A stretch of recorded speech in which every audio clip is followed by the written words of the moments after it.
ఒక్కసారి ఊహించండి, రేపు ఉదయం న్యూస్‌లో భూమి మీద ఉన్న 800 కోట్ల మంది 400 కోట్లకు తగ్గాలి అని వస్తే మీ రియాక్షన్ ఏంటి?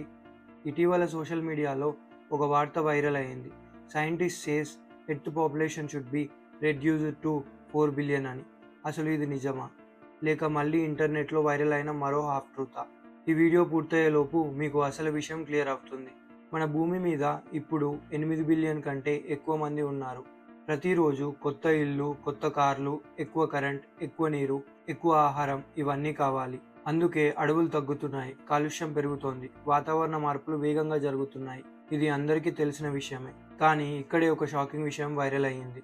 భూమిని కాపాడాలంటే జనాభా 4 బిలియన్‌కి తగ్గాలి. చాలామంది దీన్ని చూసి, అంటే మనుషుల్ని చంపాలనుకుంటున్నారా? ఏదైనా సీక్రెట్ ప్లాన్ ఉందా అని భయపడుతున్నారు. కానీ అసలు రీసెర్చ్ అలా చెప్పలేదు.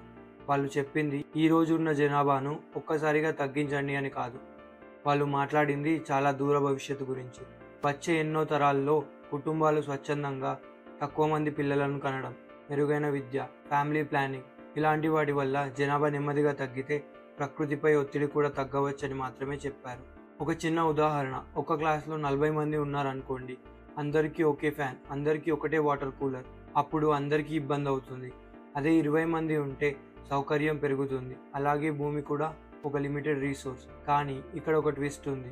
అందరూ ఒకేలా కాలుష్యం చేయరు. ఉదాహరణకి, ఒక వ్యక్తి రోజు విమానాల్లో తిరుగుతుంటే, పెద్ద ఇల్లు ఉంటే, 3 కార్లు ఉంటే, ఎక్కువ కరెంట్ వాడితే అతని వల్ల వచ్చే కాలుష్యం సింపుల్గా జీవించే చాలామంది కలిపినా అంత ఉండకపోవచ్చు. అంటే జనాభా మాత్రమే కాదు, మన లైఫ్ స్టైల్ కూడా చాలా ముఖ్యమే. అందుకే అందరూ శాస్త్రవేత్తలు ఒకటే అభిప్రాయంలో లేరు.